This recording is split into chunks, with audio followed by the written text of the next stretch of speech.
pessoal! Começa agora o Momento Papo de Mãe. Refluxo, você sabe exatamente o que é?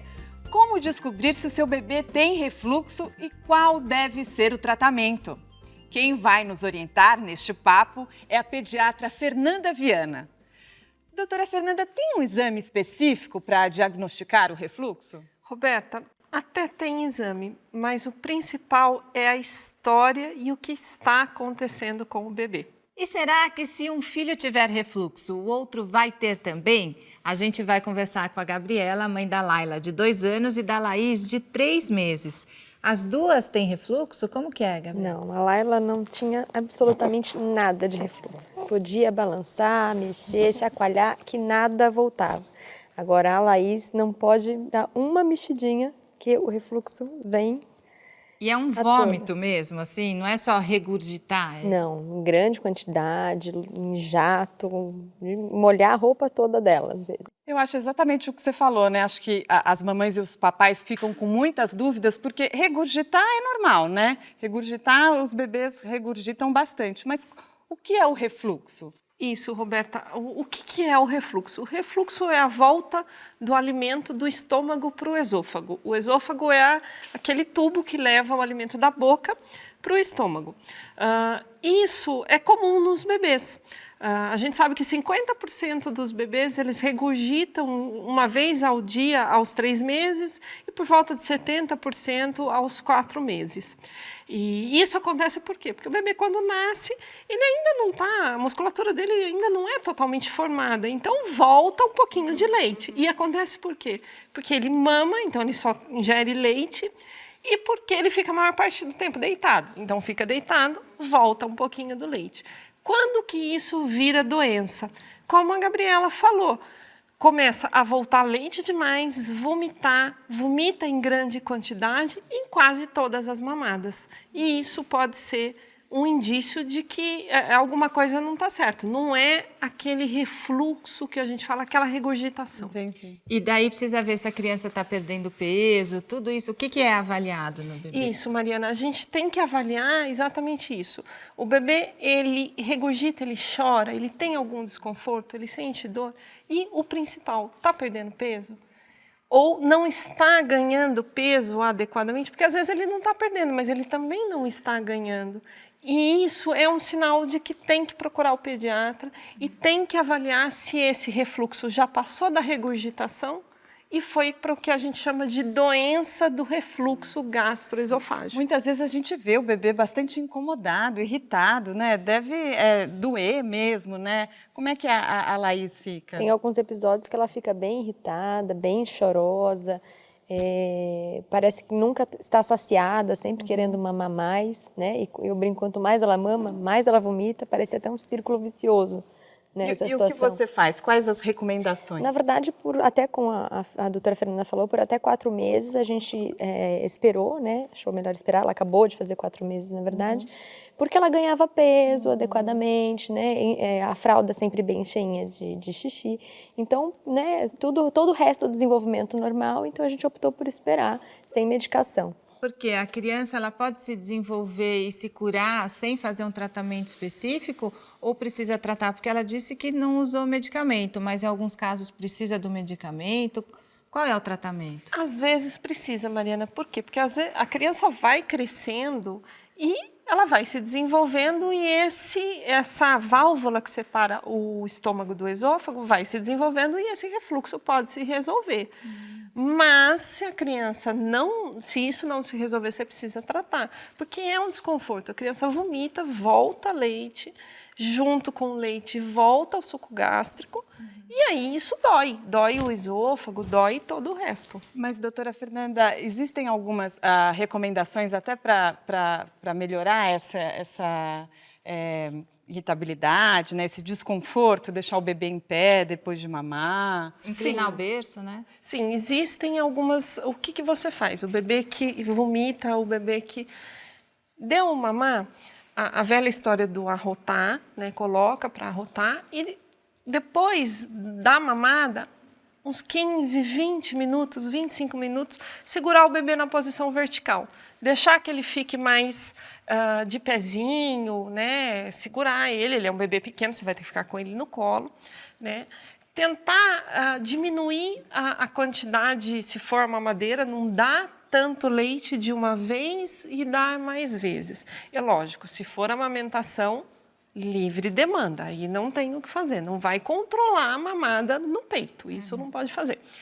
E se for o que a gente considera já a doença do refluxo, conversar com o pediatra e o pediatra vai dar algumas orientações como essa do bebê dormir um pouquinho mais inclinado. Mas aí tem algumas orientações, né? Você levanta o berço e tem algumas coisas, porque você não pode simplesmente botar o bebê ali, porque senão ele vai escorregar e tem algumas maneiras de colocar. Então, doutora Fernanda, no próximo bloco você vai falar qual é o exame para diagnosticar o refluxo.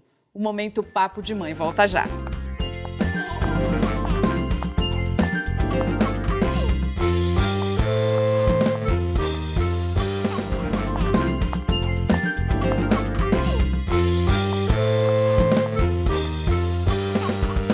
O Momento Papo de Mãe está de volta. Hoje o assunto é refluxo.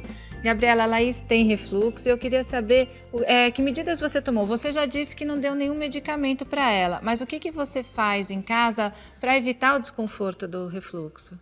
Na hora de dormir eu coloco a almofada anti-refluxo, né, para que a cabeceira fique mais elevada, né, e a gente faz como se fosse um ninho, né, para segurar a criança, para conter, para ela não escorregar, né, já que a posição está inclinada, senão ela acaba escorregando e parando na ponta do berço.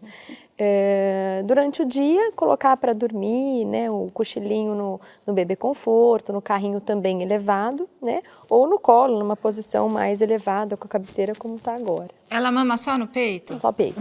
E daí tem uma posição que você tem que pôr no peito também para evitar que ela tenha esse refluxo mais intenso? Eu tento colocar ela sempre mais inclinada, né, não horizontalizada, né. Favorece. Doutora Fernanda, você já falou que existe, né, um exame para diagnosticar, que não é só ele, que tem também o histórico da criança, né? Mas qual é esse exame?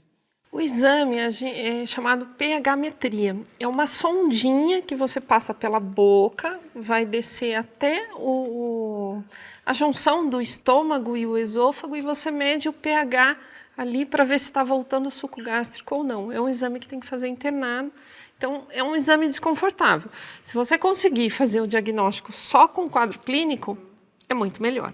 Ela chegou a fazer esse exame? Nós optamos por não fazer, né, conversando com a pediatra dela, por ser exatamente isso, né, como a doutora Fernanda falou, muito invasivo, né, e do ponto de vista de crescimento, como ela não tinha interferência do crescimento, do ganho de peso, de estatura, né, a gente achou que não valia a pena.